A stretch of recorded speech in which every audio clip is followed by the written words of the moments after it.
Welcome back to Clean With Me, the podcast where I talk you through cleaning your house step by step. In today's episode, we're going to be working in your living room or family room. This is going to be a quick speed clean. I don't know about you, but sometimes when I get in a rut, I prioritize the kitchen and at least washing and drying my laundry. And sometimes the living room just gets a quick straighten, but it doesn't get fully cleaned.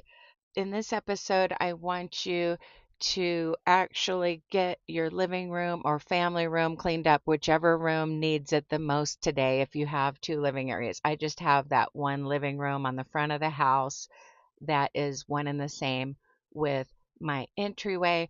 But I know some of you have both a living room and a family room. So just pick the room that needs it the most and we're going to get right into it. Let's skip the preliminaries today because this is a speed clean. I want you to start picking up items in that living room. Always start by picking up items on the floor. Those are the most egregious.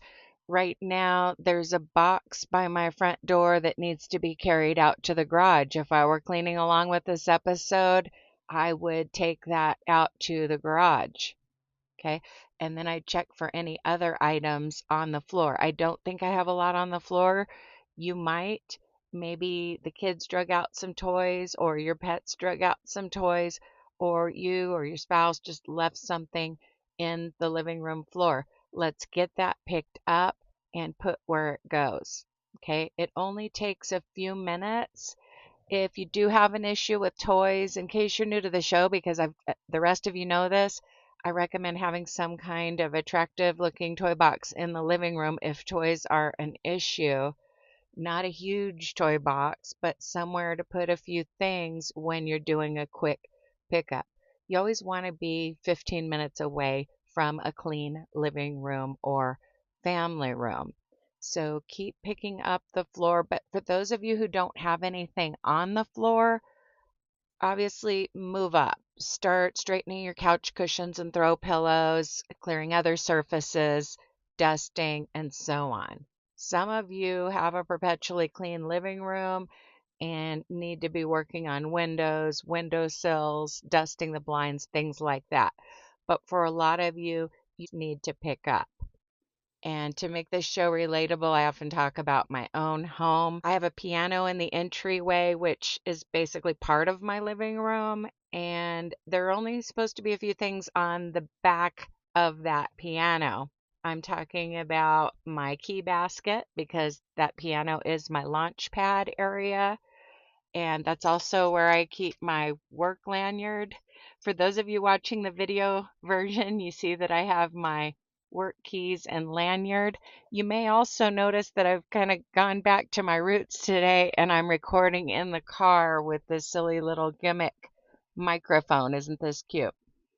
Anyway, right now there is some clutter on the piano.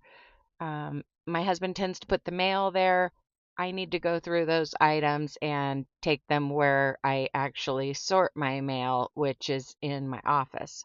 So that needs to be dealt with. Maybe you have other surfaces in your living room that have items on them that don't belong, whether it's an end table, a bookcase, a piano, some type of shelf unit, the coffee table.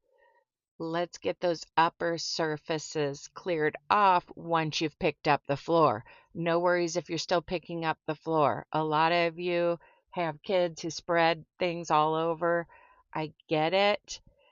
I mean, sometimes you've got to let kids kind of trash the living room if it's or family room if it's across from the kitchen, just so that you can do the dishes and clean the kitchen. But today we're giving that living room or family room a little bit of attention, okay?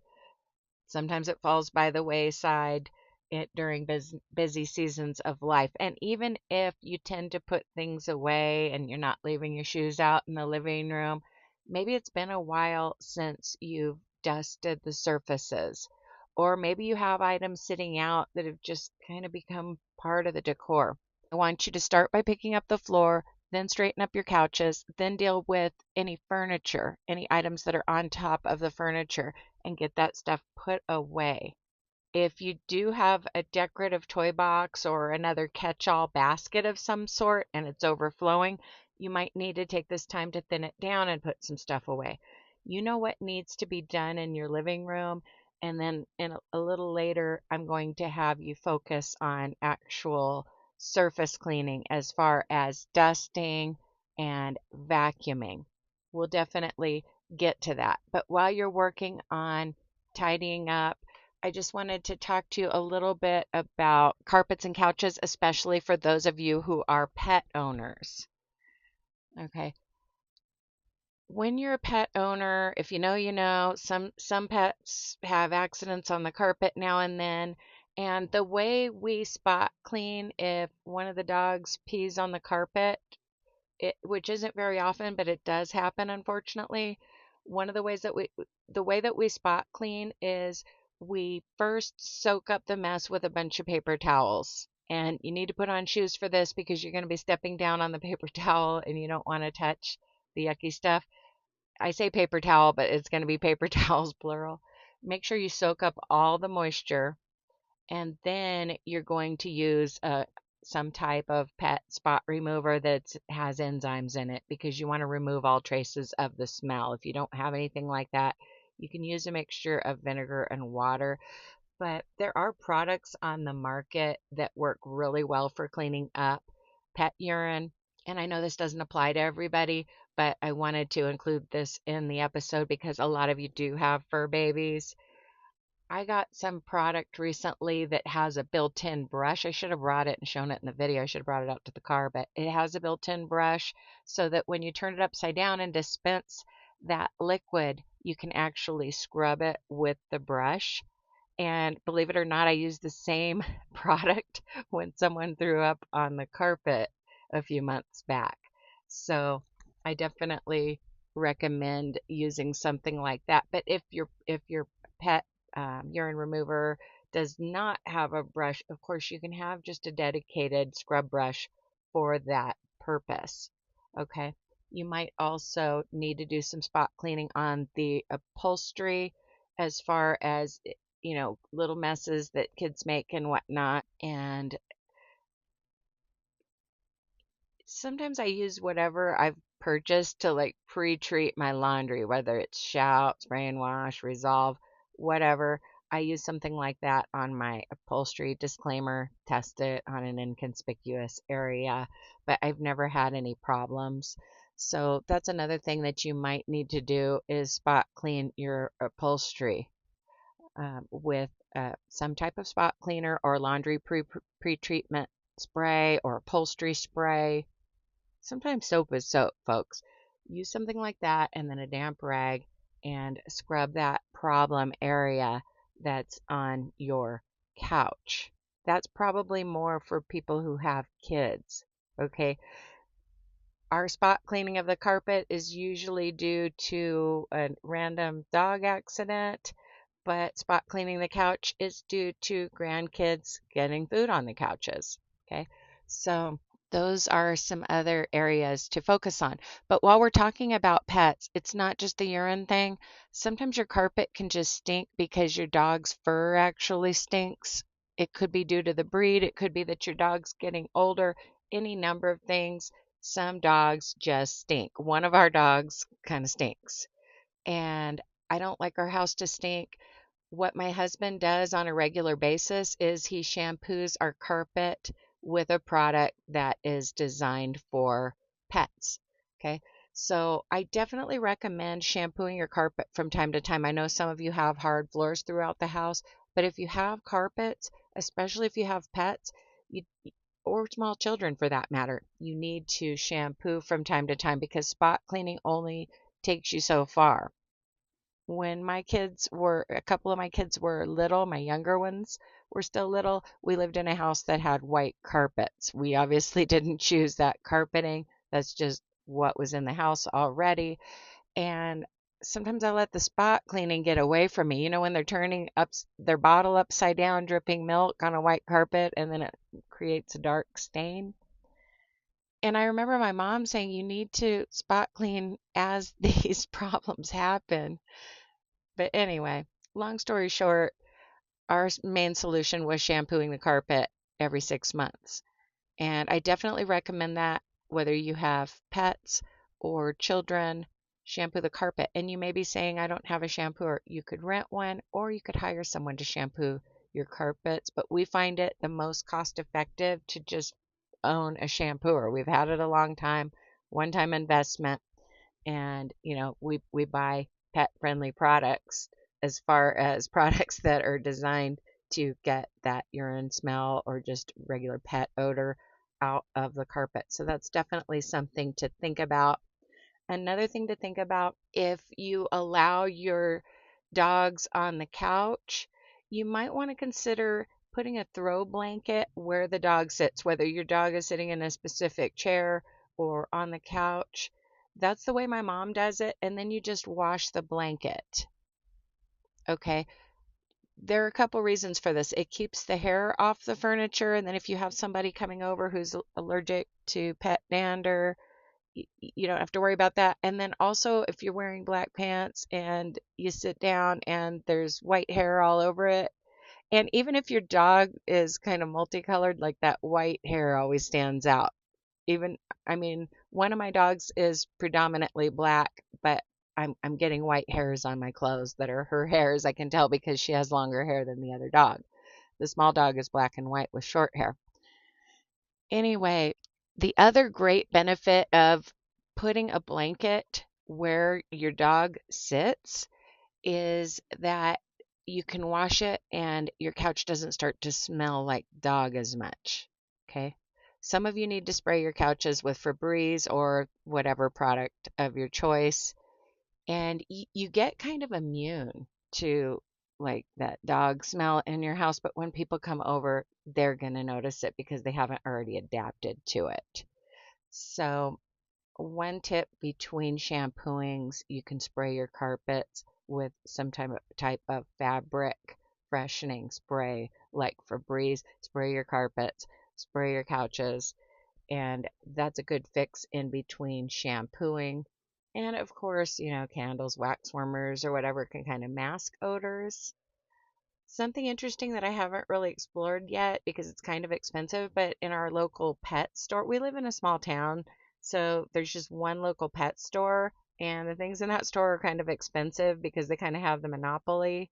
Although I think a PetSmart or Petco just opened, but anyway, I'm gonna have to check that out. But there are candles that are designed to mask pet odor specifically, but obviously masking odors is no replacement for actual cleaning. So just a few thoughts there. Hopefully by now you've picked up and you're dusting surfaces or vacuuming. Okay. It's not always a deep dust when you're dusting your living room. Sometimes you just give those main surfaces a swipe. On a deeper cleaning episode, I would go into things like wiping down switch plates and really detailing the windows, windowsills, and blinds. But if all you have time for today is to wipe down your coffee table, end table, and whatever other piece of furniture you have, for me, it's a piano, that's going to make a huge impact. Just dusting those main pieces of furniture in your living room. You can worry about the artwork and ceiling fan later. Let's dust those main areas quickly and then grab a vacuum and run that vacuum. And hopefully, if you have a hard floor, you have something to vacuum it with, unless you like sweeping. Some people like sweeping their house with a dust mop. If I do sweep a hard floor with a dust mop, I finish off with a regular broom and dustpan. That's definitely one way to go about it.